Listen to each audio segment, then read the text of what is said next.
Welcome everyone to today's automobile buying and financing presentation. I will just be saying auto financing for short. That is quite the long title. My name is Migdalia Gomez. I'm the AVP of Community Engagement. I'm joined with Chris from EAP, and he'll be talking a little bit about the MGB EAP program shortly. But as you all log in, I just want to give you a quick overview of what today's presentation will be like. We have a good amount of folks that are registered, and we're excited to have you here and really help talk about the auto financing process, give you a little bit of stats that I looked up recently to let you know what the industry is going through currently, and some stories that I have from my brother and my best friend that just bought cars not too long ago. But before we get into all of that, I know most of you are probably very familiar with Zoom at this point, but want to make sure we're all on the same page and know how to utilize it. To get started, we are on a Zoom webinar, so you are not on camera. Other than Chris and myself, we're the only two that are currently on camera. You are also muted, so you can go ahead if you're eating lunch, if you have, walking, or if there's background noise, no worries, we will not hear that. So feel free to go do what you have to. If you want to eat chips, go right ahead. We will not hear it.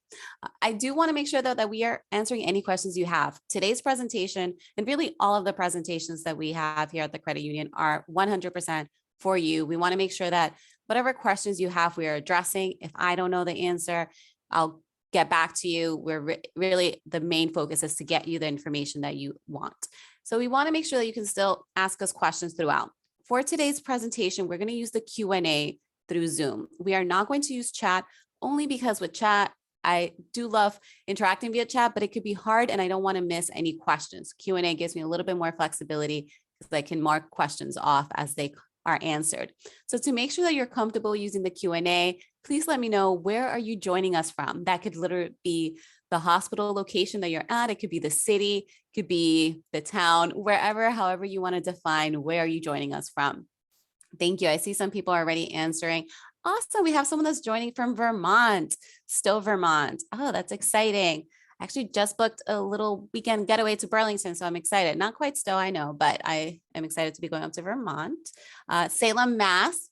Wow, I'm going to go down the list, and I feel like I have a connection to all these places. Salem, Mass, going there this weekend. Someone's joining from Salem Hospital. Someone's joining from MGH, Belmont, Arlington, Weymouth. Love this. Thank you so much, everyone. Love to see that by us continuing to offering these, especially via Zoom, people are able to log in from multiple locations. We will also have a quick survey at the end. The survey, it's information we review with the EAP team, and it helps us make sure that we're providing you content that is of interest to you, and also that if you want shorter times, different times, we're making those available.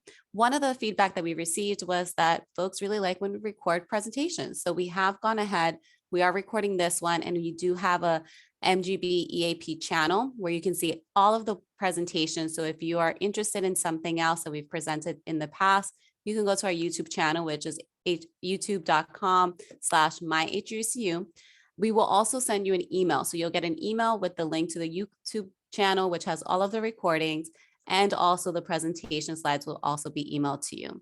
But with that, I'm going to turn it over to Chris, who will tell you a little bit more about EAP. I know I keep mentioning Chris, so I'll turn it over to him. Thank you, Migdalia, and thank you for putting on this presentation today. Just want to take a couple of quick moments to just introduce the Employee Assistance Program, just make sure that you know who we are and how we can help, and some of the things that that we do. Obviously, this is one thing that that we're always excited to do, which is kind of collaborate to put on these sorts of webinars. So that's one thing. Hopefully, you're seeing in broadcast emails. We keep an updated listing of our upcoming webinars, as well as recordings on our website as well. So just be sure to check those out. And there's lots that we collaborate with Harvard University Employees Credit Union for. Some done by our staff on all different sorts of topics. So be sure to check that out. So just a few quick things to know about EAP. So, as a Mass General Brigham system-wide employee, you, as well as any household family members, are eligible to work with us. We provide short-term work and counseling for a wide variety of work-life health related matters on a short-term basis. And you can see some of those primary things that we help with as well on the screen. It is completely voluntary, no cost to work with us, and confidential. So just know that when you do reach out to us about anything, it always does stay in EAP, short of there being like an emergency. We're always available as well. So we have 24/7 availability, and for anything that's pressing, so whether that's after hours or during the day, we also have on-call counselors too. So anything time sensitive or urgent or a crisis situation, you can literally always reach one of us. So whether it's something related to mental health or well-being, really broadly speaking, something related to the workplace, or just for a quick resource need. So we do help with financial and legal concerns, and we'll talk to you about what your concerns are and try to find the right resources for you. Maybe it is Harvard University Employees Credit Union, and among many others as well. So I always say that with EAP, it can be a quick 5-minute phone call, and you can kind of be on your way with the resource that you need, or you can reach out with a ton of things going on, kind of being in crisis or having a lot of things, not really knowing where to start, or anywhere in between. So just know, as long as you're here within the MGB system, we're here as well. So always keep that in mind. And I'll turn it back over to Migdalia and look forward to this presentation. Thank you, Chris. We did have a question that came in about EAP. Is family dependent on being on our insurance? I'm assuming that's to receive EAP benefits. Yeah, good question. No. So how we kind of define that, though, is just like a household family member. So not about whether they're on your insurance plan or not. So if it's somebody living with you in the house, immediate family member, they can use EAP regardless of insurance. Yeah, good question. And in case anything else does come up throughout the webinar, I'll be on if you have any EAP specific questions too. Thank you, Chris. And I did put in the chat the EAP website and also the phone number. So it's a good one to save to your contacts so that you have it whenever you would like to utilize it. Thank you, Chris.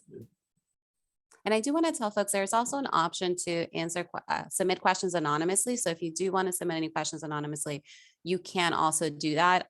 Please note, though, any questions that you do submit, I will not say Chris asked XYZ. I will keep those anonymously on my end, but if you also prefer to do that, that is an option.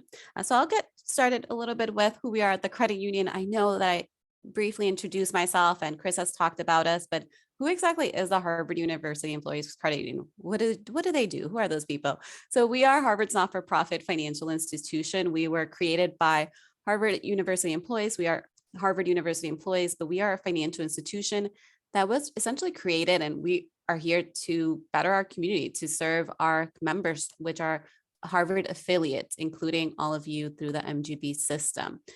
We offer the same products as a bank, but the biggest difference between a bank and a credit union is that not-for-profit piece. As a not-for-profit financial institution, we give back our profit to our membership in the form of lower rates on loans, higher rates on savings, a lot of personal finance education, a lot of resources, some of which I'll walk you through today, including one which is Thrive Financial Wellness, which I'll put the link in the chat shortly. But you all have access to free financial counseling and a lot of financial educational resources, including an auto loan financing course if you wanted to take it. And by course, it is short, it's like 15-20 minutes, but it is technically a online course that you can access through our Thrive website. So a lot of free resources available to you. And really the biggest piece is we're here to help you. So if there's any questions at any point, please feel free to reach out to us. Now, that's all that I will say about the credit union. I'm going to really focus today on the auto financing process and more on really the technical financing, not so much on looking for a car. I will mention some pieces about that, but as a financial institution, we're going to focus more on the financial piece. Now, one of the first things that I always recommend is making a plan, and that is very important when it comes to any financial goal that you have. Most people that are financially successful aren't necessarily the highest earners, though of course having higher earnings can be helpful. I'm not saying that it doesn't help, but having a plan is really going to be key. Now, when it comes to purchasing a vehicle or leasing a vehicle, that's going to be one of the first questions to sort of ask yourself, am I looking to lease? Am I looking to buy? Now, with leasing, some of the benefits that you will see is that if you are more interested in possibly having a newer car or more of the bells and whistles of a newer car, then leasing may be a better option for you. You're not necessarily trying to keep the car forever. You're really trying to change it periodically. Leasing may be a better option for you. You don't have to worry about maintenance because you're going to probably have the car 3 to 5 years. Then you can either trade it in for another lease. So you're not going to have to think about long-term expenses that are usually associated with owning a vehicle. However, with leasing a car, there are some challenges that may come with that depending on your situation. With leasing, you will be tied to a certain mileage that you would utilize for that vehicle. And if you go over, so let's say I lease for 10,000 miles a year. If I go over, I will have to pay a fee for additional mileage that I go over each year. I also, if the car is damaged in any way, I will have to essentially pay for those damages, even if it's something as, minor as someone, parking a little too close to you in the parking lot and having a little dent on the vehicle. That would be something that you, as the leasee, would be responsible for in that instance when you return the car. Other pieces, it sometimes may be hard to get out of the contract, though during these times where there is a vehicle shortage, it may actually be a little bit easier, but it really will depend as to where we are in a couple of years. And I will talk a little bit more about that in an upcoming slide. Now, the other option, if you're not looking to lease, is possibly buying a car. Now, there are a couple of options within buying a car itself. You can buy a new vehicle or you can buy used. Now, with buying a new vehicle, just like most things in life, when it's newer, you have that benefit of peace of mind, like, okay, this is new, it's less likely to break. I know that to me is a big factor. It's like, I like that. Okay, I don't have to worry about this breaking versus something when it's used. It's like, oh, how much longer do I have before I have to repair something on this? You also are covered under the manufacturer's warranty. You can possibly customize. I say possibly because right now with the shortage of vehicles, customizing may take longer or may not be as available. And that is something to consider. With disadvantages though, your insurance will typically cost more. It's a newer vehicle. The newer the vehicle, the more that you're going to pay for insurance. And then also depreciation will be higher because that value of that vehicle is going to decline at a higher rate because it is a newer vehicle. Basically, everything I said, the opposite is a little bit of the benefits of a used vehicle. With the used vehicle, the cost is going to be lower. So you're not going to have to pay as much for a used vehicle, but knowing that because it is used, you will probably have to have work done to the car, may have more maintenance costs, may have to replace pieces of the car, depending, especially if you've hit the big mileages. So like if it's over 50,000, 75,000, like there are just some vehicle parts that need to be replaced close to when they hit big mileage points. And if your vehicle is a little bit older, it's just inevitable. It's essentially what happens with cars. I do want to sort of talk a little bit about costs right now. I alluded to this earlier. I'm sure you've seen it, you've heard it. Some of you may have experienced this recently if you started looking for vehicles, but the cost of vehicles are pretty high right now. I mean, there's no way around it. It's even they're even higher than a couple of months ago and through the peak of the pandemic. As of last month, the average cost for a new vehicle was $48,182, and that is higher than it was last year. So this is the actual highest average ever, even from last year. So it's pretty high. And then what makes it a little bit harder too. So that's for a new vehicle. For a used car in July, it was about 28,219. So we're still looking at pretty significant increases, especially for a used car. And for July, just to put it into a little bit of perspective, for used cars, that's about 48% higher than what it was pre-pandemic. And that's because of the shortage of vehicles, because as we know, it's all related to manufacturers and the chips that are needed for vehicles. But essentially, because folks are not able to access newer vehicles, that creates a decline in inventory for used cars. so that even the used cars have increased. The good thing with the used cars, though, is that as of a couple of months ago, the prices, even though they are higher, it does look like it's starting to slowly trend to not be as high. So hopefully for used vehicles, those prices will continue to drop.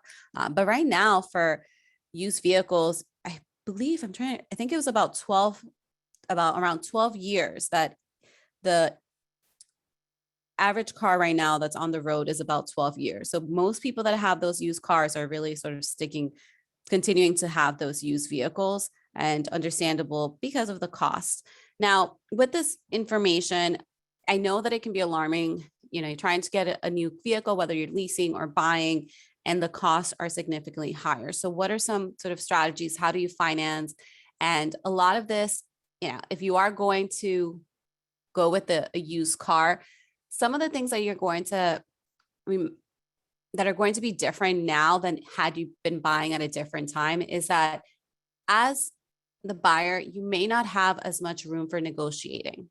And that is something that as you're going through this process, unfortunately, having to adjust expectations is one of the tips that I have. And I say unfortunately, because I wish I could say, as buyers, you have the advantage, but it's a little bit like the housing market where buyers right now, it is very competitive. It's competitive to get a vehicle just as it is to get a home. And as a result, if you've gone through the process before, you may have heard, or even if you hadn't, you may have heard, you need to negotiate, you need to do this. And not saying it's still worth trying, but you may not be as successful as you would like. I mentioned earlier, I had one of my best friends recently purchased a car, and he went to over 7 dealers. And of those, 5 wanted 5,000 to 7,000 over MSRP. And he was looking to lease a vehicle. So he only found one car dealer that was at MSRP. And that's the manufacturer suggested retail price. So just keep that in mind, that unfortunately, we are going to have to adjust our expectations because of the way that the market currently is. It does depend on the type of vehicle that you're looking to buy. So whether you're looking to buy used or you're looking to buy new, you want to make sure you're doing a lot of research to know what are the trends based off of the make of the vehicle, because some are costing a little bit more than others. For buying used, you do want to ask for the repair history. Many cars, it's fairly accessible through the VIN, the vehicle identification number. So you have a better idea of what potential future costs may be required.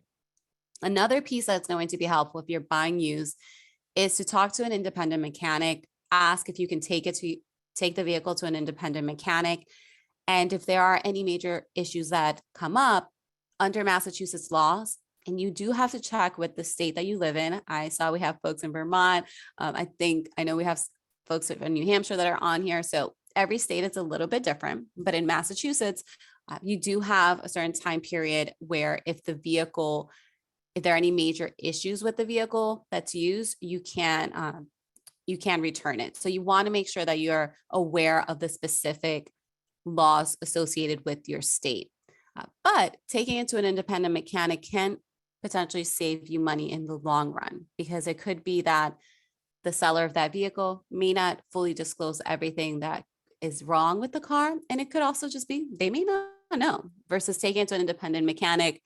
That's going to give you a better idea of what future repairs you may need. This was something that actually happened to me with my second car that I purchased.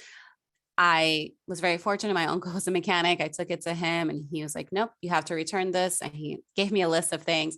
I went back to the car dealer and I was able to return it within, no issues. I was able to return it, get my money back, and purchase a vehicle somewhere else. And I believe for that vehicle, it was in New Hampshire that I purchased it. But again, check with your state to see what the laws are to protect you as a consumer.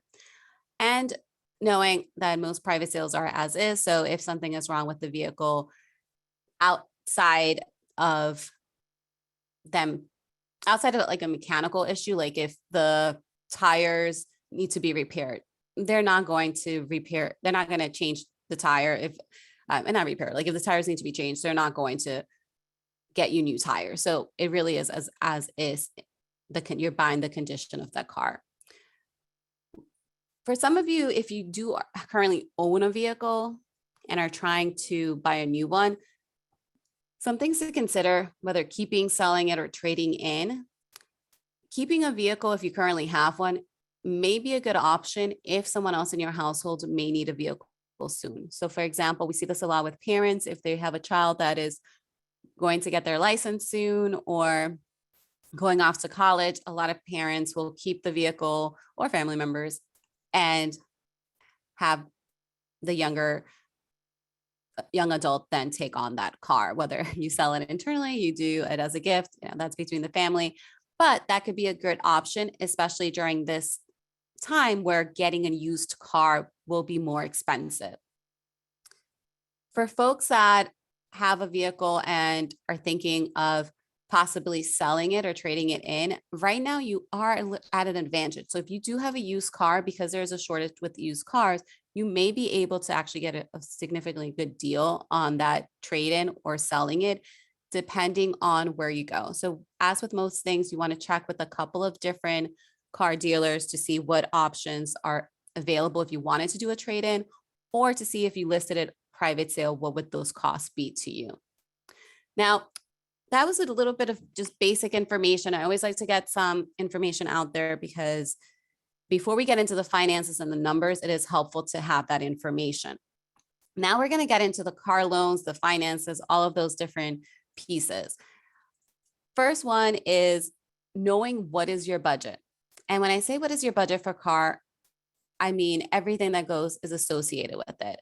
Many times when people are looking to take on a car loan, they will think of solely the cost of that vehicle or the cost of the car loan. So they may say, okay, I can afford to pay $300 a month towards my car loan. That's wonderful, but what about everything else? What about insurance, taxes, registrations, the upfront cost that's associated with getting a car? The gas, as we know, gas is significantly higher right now. Parking has increased, oil changes, everything else that's associated. So when you're thinking about your car budget, if the first step really would be, hopefully everyone has a budget. If you don't, this is a great opportunity to create one. You can also contact Green Path Financial Wellness. They are accredited credit counselors and budgeted counselors that can help you create a budget. And I am putting their information in the chat for you. So if you wanted to create a budget as part of the process of determining how much you can afford monthly towards your car expenses, Green Path can help you. So free all of you. You can just mention us at the credit union. It's something that we pay for, so it's available to everyone on our webinars. Now, once you have an idea of what that budget will be that you're comfortable putting aside every month, other pieces that you're going to have to consider would be, well, does it make sense for me to put down a down payment towards the car, or how big of a down payment should I make? I know that the range of prices are pretty significant right now. For the one that I'm going to go with, I just use 25,000. It's an easier number to go with. Right now, that 25,000 is about a little bit higher than what most used cars are going for. But just to get us through an example, if you do have a purchase price of 25,000, $0 down payment versus a 5 or a 10,000, the amount that you're going to be financing will be significantly different depending on the down payment that you put down. Right now, auto loans are about 5%. They have increased, unfortunately, as the rates have gone up. When rates go up, they go up potentially across the board. That means that, yes, rates are going up. That means we'll hopefully start seeing more money in our savings accounts, more interest that will be paid to us. But the downside of that is that as financial institutions can provide more interest in savings account, they also will typically charge more for loans. And that is the case with auto loans. I think it was a year and a half ago or so, rates were about 1.99. Now you're looking at around 5%. And I'll talk a little bit more about rates and how credit plays into it in the upcoming slides. But what I want to point out here is when you're looking to purchase a vehicle or leasing a vehicle, one of the questions that typically will be asked of you is how much can you afford each month? That is a question that I suggest you do the math before you start looking for the vehicle, having those conversations with the car dealer, because there's a lot of power in that information. And we want you to be as empowered as possible through this process. The more empowered you are, the less stressful that the process will be, because you'll be more in control. You know what your financial situation is, you know what the cost of the car that you're looking for will roughly be. And a lot of folks sometimes go into a car dealer and they say, oh, I want to pay $300 a month. Numbers can be worked so you're paying $300 a month, but that could be that you're paying for a car loan taking a car loan for 7 years. It could be that you're extending the term.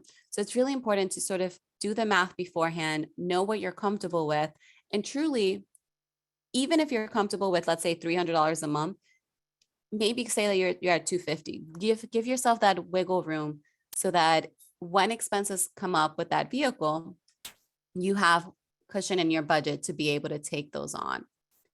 And then the other piece that's going to be very important as you're comparing car loans and the cost of the vehicles, whether you're leasing or buying, will be the total interest pay, or the total amount that's going to cost you for that vehicle. And that is going to be really what is that interest? So if I put $0 down on a $25,000 loan, my total interest that I'm going to be paying will be $3,000. Now, this is for 5 years. So for some of us, we're like, oh, that's fine. I'm going to be paying a little bit more, but that's okay. I don't have the down payment. That option works for me. For others, the saving of about close to $1,000, if I put down $10,000, may be more of an incentive to put down that $10,000 down payment. Before putting down a down payment, however, always want to make sure that you still allow yourself enough room in your emergency savings. So many times we get the question, should I pull money out of my emergency saving for a larger down payment? Should I pull money out of my emergency savings to pay off a loan sooner? It really ultimately will depend on your financial situation and how big that emergency savings you have is. If your emergency savings is $10,000, and for a quick overview, emergency savings typically should be about 3 to 6 months of expenses. However, for most of us, that's a pretty significant number. So even if you're able to save a month or two of expenses, that's still a better situation to be in than not having emergency savings, because as we know, life happens, expenses will come up, and having emergency fund will give you peace of mind because you're going to have options when a financial emergency happens. Now, if my emergency fund is $10,000 and I take all of that money and put it towards a down payment, and then something breaks, maybe I have to relocate and I need first month, second to last, or maybe I'm looking to buy a home, or student loan payments are potentially going to come back for federal student loans. We'll see what President Biden says later on today. I believe he's making an announcement. If something were to happen, I won't have that emergency fund. So in situations like that, we don't recommend depleting your emergency fund. Recommend using have a separate savings account that you're saving towards your car vehicle or your car expenses. That way you're not depleting your emergency fund. And if you're ever in a situation that you have more emergency fund that's necessary, you can always prepay or make prepayments towards your loans. Meaning that if I have $20,000 in emergency fund and I only need really about 10, 15 to be comfortable, yeah, that's fine. I can take 5 or 10 out, because at that point I have that cushion. And I know that's very hopeful. I believe many of us would love to be in that situation. So hopefully that's what we strive for. But I am fully aware that that is also a privilege and not everyone may be able to be at that point. One of the recommendations that we have is utilizing our calculators. If you go to HUECU.org/calculators, you can run the same numbers that I ran, or based off your specific situation, I should say. And you don't have to have financial degree. You don't have to have a financial calculator. Although if you do, it is a fun thing to do if you're into that. You can calculate your own numbers, but you could also just go to our calculator, put in the cost of the loan, the vehicle that you're buying, the interest rate that's being offered, and have an idea of what your monthly payment would be. Now, what about credit score? I know that I get this question a lot. How does that work with credit? Is there an impact? It's going to depend on the car dealership or where you get your financing.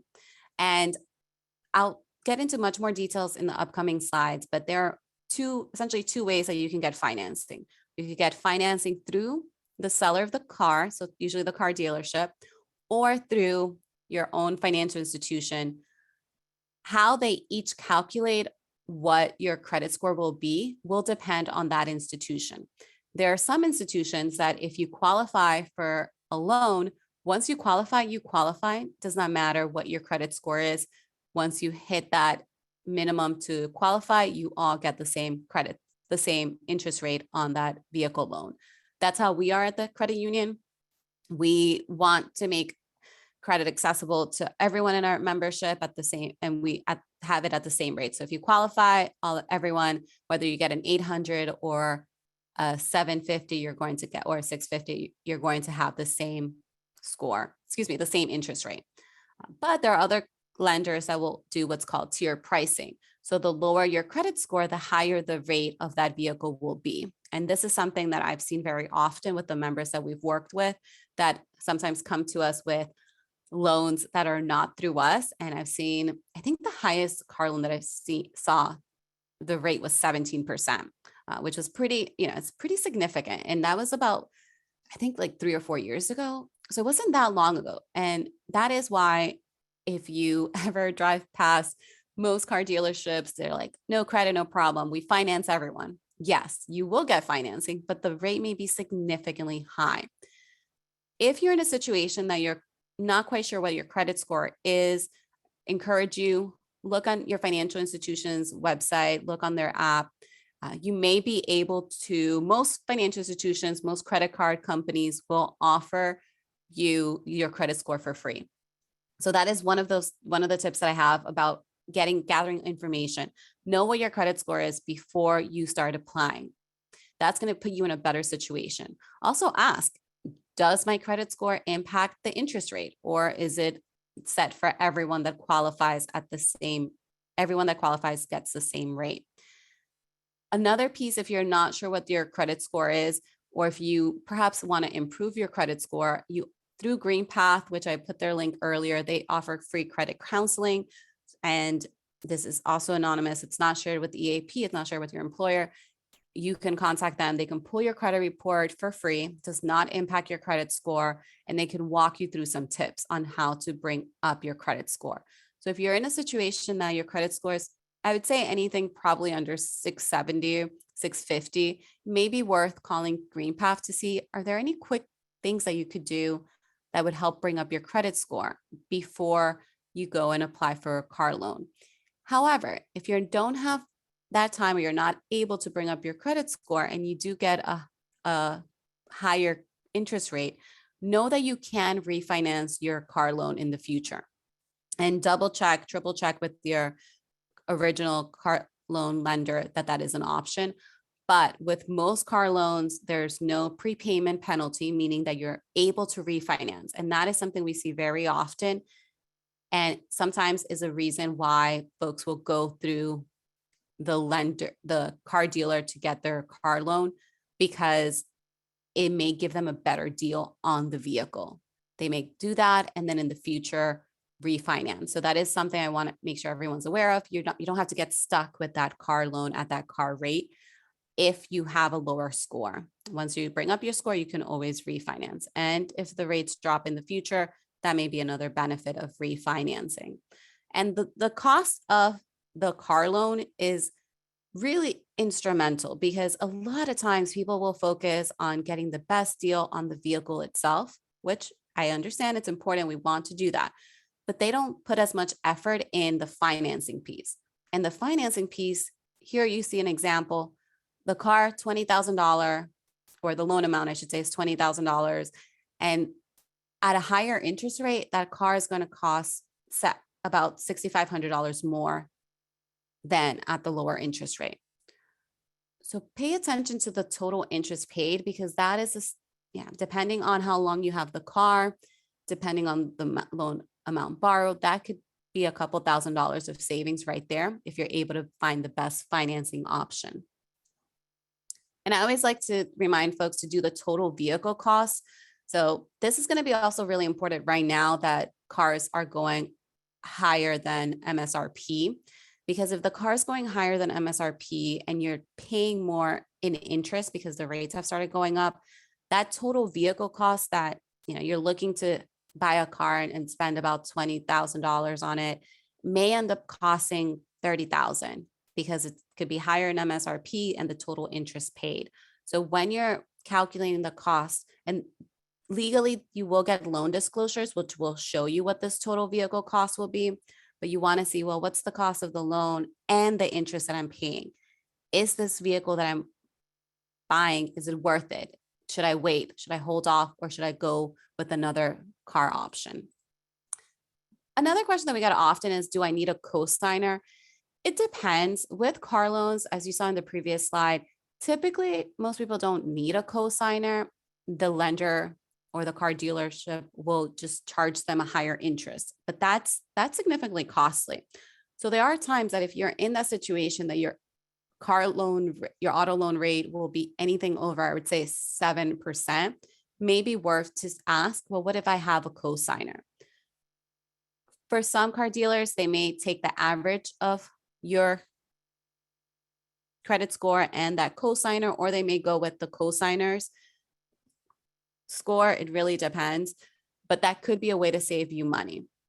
However, for that cosigner, now that's on their credit report. So that's something that understandably not everyone may want to do. So it's important to have that conversation before asking someone. Before asking the car dealer. Free credit report. You can get your credit report at annualcreditreport.com. I do want to point out it is a .com. It doesn't have the word free in it, but this is actually the only source that the federal government asks credit unions or mandates mandates credit bureaus to provide your credit report. So if you haven't looked at your credit report in a while, it's another tip, something to do before you start applying for car loans. We see this very often, and it makes sense. We are all busy. They have so much going on, and sometimes people will not pull their credit report and then apply for a loan. And there's something on their credit report that's pretty easy to fix. Like sometimes it's a missed payment or something is wrong.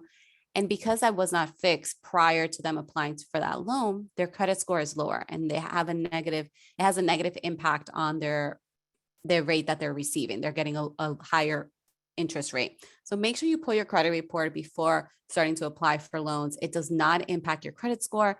And you also have access to Green Path Financial Wellness, which I mentioned earlier, and they provide you with free credit counseling. And it's free because we pay for it, because we truly want everyone to have access to good credit information. There's a little bit more information about them here, but again, just on our website, huecu.org/greenpath. So a couple of different pieces about financing strategies. Like let's get more into some numbers, more into some examples. One of the pieces that sometimes car dealers will promote, hasn't been being promoted as often right now because of essentially it's a seller's market. So they don't have to have as many promotions, but it is important for you to know in case maybe you do go to a car dealership that has these offers available. But sometimes you hear the cashback or 0% interest rate. Which one is better for me? So just to make sure that we are all sort of on that same page, if I have a cashback offer, that means that it's $25,000. The car costs $25,000. I get $5,000 back. My remaining cost would be $20,000. That would be what I would finance at 5% in this example for 5 years. So my monthly payment would be $377. That's option A. Or there's option B, which is 0% interest rate if I keep it at the full amount. So that means $25,000 at 5% for 5 years. Which of the two would be the better option? This is where we have to go back to what is the total interest being paid? In the second example, the total interest that is being paid is at it's $2,645. So the total cost for that vehicle would be $22,645. If I do a 0% interest rate, yes, I paid $0 in interest, but the cost of the vehicle was higher. So my actual cost for the vehicle would be $25,000. So here you see that cash back, because it lowers my cost of the vehicle and because of the way that rates are falling, is still a better option. As always, with all examples, run your own calculations. Your situations may be slightly different, but in these examples, typically the cash back tends to be a better offer than the 0% interest rate. Loan terms is another piece when you're looking at your financing strategy. The longer the loan term, the lower the monthly payment. However, the total cost of the car will increase because you're paying more in interest. There are times that may make sense though. So this is where our budget is going to be key towards these conversations that we have with ourselves, with family members, whomever you're purchasing the vehicle with potentially. Because if you are in a situation that you're trying to have more monthly cash flow, you may want a lower monthly payment. If you're in a situation that you can absorb more of a car payment, then a shorter term may be a better option. So let's go with a couple of different scenarios.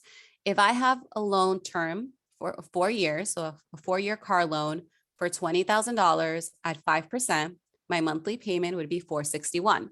Now I go to our website, use our calculators, and I determine that the total interest paid, the total cost of that loan would be $2,100. So my vehicle cost would be $22,108. A 6-year loan would bring down my monthly payment to $322. A 7-year loan would bring it down to $283. This is another example of why it's not a good idea to go into a car dealership and to say, oh, I can pay $300 a month, because you can, the numbers can be worked for that, but know that that means it will be a 7-year loan and it's going to cost you more versus having a better idea of like, nope, I want a 4-year loan and I want to pay this much. What are my options? Because then you have a better idea of what your total interest.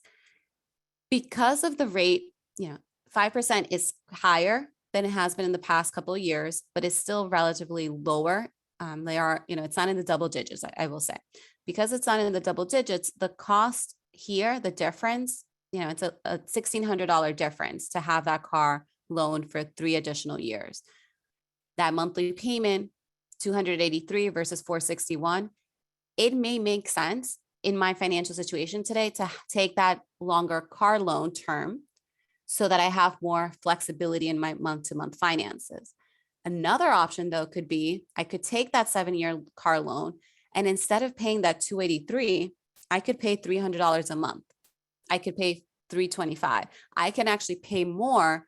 And if there are months that my cash flow is a little bit tighter during those months, then I could just pay the minimum and not pay more. So just keep in mind that even if you take a longer loan term, does not mean you cannot pay more than the monthly balance, monthly payment that's due. Couple of examples here. And I just pulled the ones from our website. I recommend, as with anything, shop around, look on different websites, see what those rates are. But for us right now, our rate is 4.49. That's up to 72 months or 7 years. And the type of vehicle that you have, if it's new or used, that usually will determine the maximum amount that you can get a loan for. So if you have a new vehicle that you're purchasing, you're eligible for $75,000. If it's a used car, you're eligible for $50,000. Again, this is an example of ours. Definitely use it as a baseline. Go onto other websites, see what those rates are. As I mentioned earlier, for us at the credit union, once you qualify, you qualify. But check with other financial institutions. It's always good to have different options. When you are searching for financing, before applying, see what they have on their website. If you are going to apply for the loan when you have the vehicle And what I mean is the actual application, because if you apply during a 2-week period for multiple car loans, that's going to count as one credit inquiry. So it won't have as much of a negative impact than if I start applying today, then I apply in 3 weeks, and I apply in 2 months. The process of purchasing a vehicle now or leasing, it's going to take longer because of the demand that there is and the limited inventory. In the past, people could go and buy a car over the weekend. Now there's much more work that's involved in trying to get the best deal, trying to find the dealership that's not going to be charging significantly over MSRP.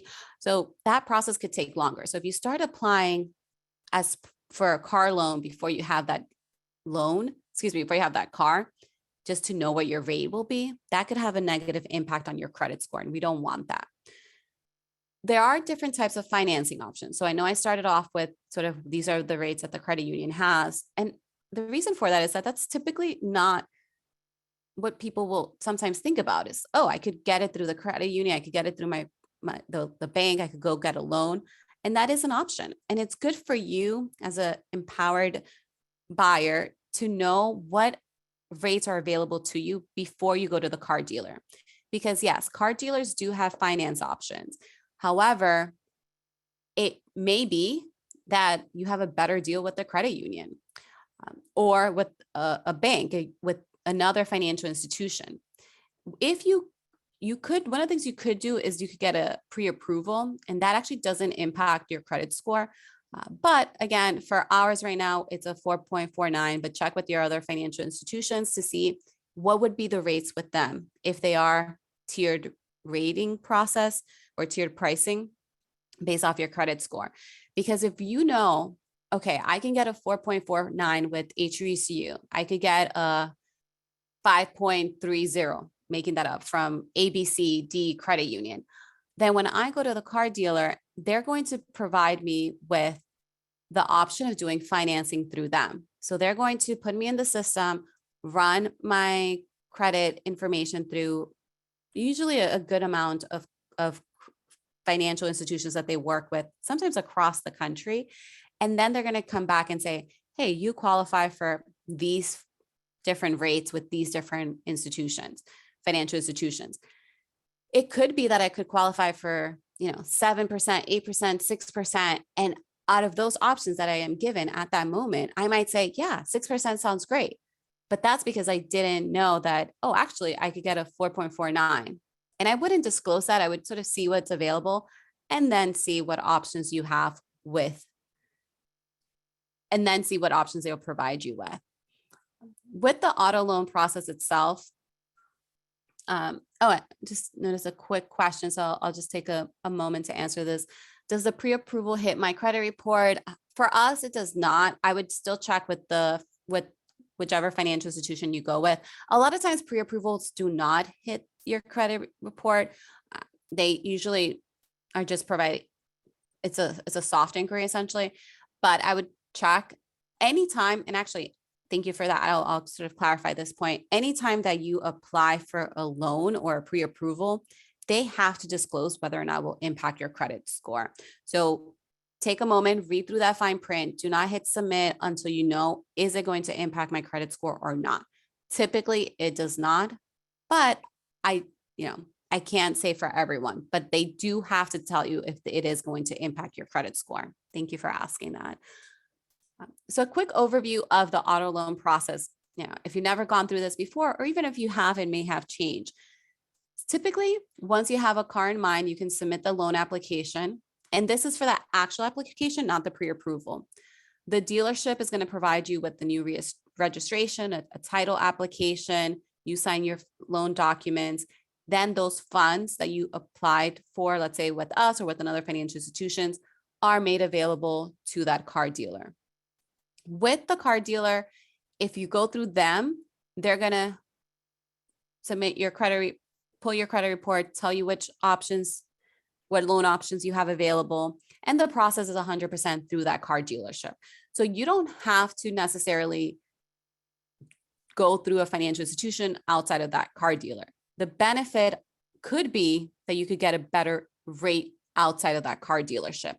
However, some car dealerships will include financing as part of the price negotiation or part of the benefits, if you will, of purchasing the car with them. So some might say, we're going to take $2,000 off the MSRP, or, we won't charge you at how it is, unfortunately, now. We won't charge you 5,000 over the MSRP. We'll only charge you 2,000 over MSRP if you go with our financing. The reason for that is that if you're going with that financing, that's another way of them, an income source essentially for them. In those situations, if it is a better deal for the car purchase, you could do that. We have many people that will do that, and just always find out, could I, in the future, could I refinance if rates go down? Just in general, is there any prepayment penalty? And if there isn't, what a lot of people will usually do is they'll go with the financing through the car dealership. It's pretty straightforward. It's pretty easy. So sometimes people just do it for convenience. And then after a couple of months, they refinance with the credit union or another financial institution to get the lower rate. So want to ask the right questions, because you have options. And this is all about knowing what options are going to give you the best savings overall for the total cost of the vehicle, which includes that interest and anything else, any fees and such that may be associated with that purchase. I mentioned this a little bit earlier, and I keep going through this. We want you to be empowered. We want you to know everything before you sign any contracts. And part of that is ask questions. Like, ask questions if you're not familiar with the term. Do some research beforehand, but also ask questions. If, car dealers want you to return, they want you to recommend them to other friends and family members that you have. So they're there. They want to answer these questions. They want to make sure that you're happy with your purchase. If you're experiencing someone that's not disclosing information, or you're not feeling comfortable, that may be a reason to revalue whether or not you should continue with that transaction. Because as a consumer, even with it being a seller's market, you are still the consumer, and people need to be upfront with you and disclose information. So don't feel bad asking questions. I know sometimes people are hesitant. I don't want to ask too many questions. I don't want them to think I don't know. It's quite the opposite. You're asking questions because you're informed. You want to get the best deal out there. And also, I did mention this earlier, you do have rights. There is a Truth in Lending Act, and this is the document that you will receive prior to finalizing any loan application. And it will tell you the cost of the loan, or the total interest paid, the product, the total cost of the product, and then the final price. Like, when it's all said and done, for this vehicle at this rate, what's the total amount that I'm going to pay? This is a very important number. Take notes as you're having these conversations so that you know what is being said to you. And then you compare it to that Truth in Lending Act document. It's a chart. It's about 2 pages, very straightforward to understand. So the numbers will be very big font, bold. This is the total cost. And you want to just make sure that that is what you've been told throughout the process. And then you do have a couple of others. If you're leasing, they have to clearly tell you the terms of the lease. And lemon law, if you do buy a new car, you can get a refund. But I do say check with your state, because in Mass, even when I bought that used car, I was able to return it because there were issues with it. So it depends. Also, in the car dealer, some are a little bit more flexible, but check with your state to know your specific laws. I know I went through a good amount of information, and we have about 5 minutes left. If there are any questions, please take this time to put them in the Q&A. I also will continue to give you a couple more resources, but I do want to make sure if you do have questions, now is a great time to put them in that Q&A. We do have a blog, and on our blog, which I'll put it in the link, you can actually, we do have a couple of recent articles we've been writing about car financing. So you're welcome to go onto our blog and just search for a car loan or anything along that area, car loans, car financing, auto loan, etc., to get a little bit more information if you're interested. And you also have, through Green Path Financial Wellness, auto financing course, especially if you want much more detailed information of some things like what is the APR, what is the MSRP. That information is also available on our website through huecu.org/thrive. But I would like to take a moment now and just remind you about our survey. It is really important for us that we are providing you the information that you would like to hear, that we're answering any questions you have and addressing any topics that may be of interest. So please take a moment to complete the survey. Let us know what you like, what could we do better? And I also want to see if there are any additional questions. I don't see any at the moment, but while I wait for our questions, just a quick disclaimer, everything was provided educational purposes, can't provide specific financial information. We don't know your specific financial situation. So we do recommend contact GreenPath if you want more one-on-one financial counseling. EAP also has some wonderful resources if you have other situations that may be beneficial to speak to a professional. So just keep in mind that this is all general information because it has to be. It would be a disservice to tell everyone, go do this. I can't tell you all lease a car versus buy a car. Don't know your situation. So we do have to keep it general in nature. And remember that you always have access to us at the credit union. If you have any questions, even if you're not a member, that is okay. That's one of the great things of being a not-for-profit financial institution. We are here to help our entire community, including our non-members. So if you have any questions, you can always reach out to us. Even maybe you received a loan document, not quite sure how to read it, just reach out to us. We'd be glad to help.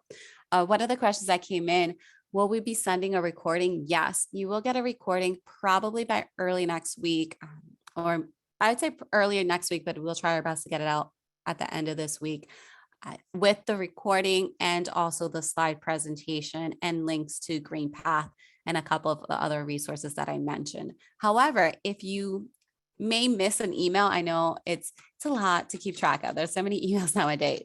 I am putting our YouTube channel in the in the chat, and you can just subscribe to our YouTube channel and you'll actually just be able to see the video once it becomes available. Typically that will always be faster, only because after we upload it, it takes us about a couple hours or sometimes a day to send the email, but the upload will always be there before we send the email. I don't see any additional questions at this time. I thank you all for taking the time to be a part of this presentation, for asking your questions, and I wish you the best of luck in the next phase as you look to either finance a vehicle, buy new, used, or leased. And remember, there are many good resources out there. And if you have any future questions, we're always here to help. I hope everyone has a wonderful afternoon and rest of your week. Thank you.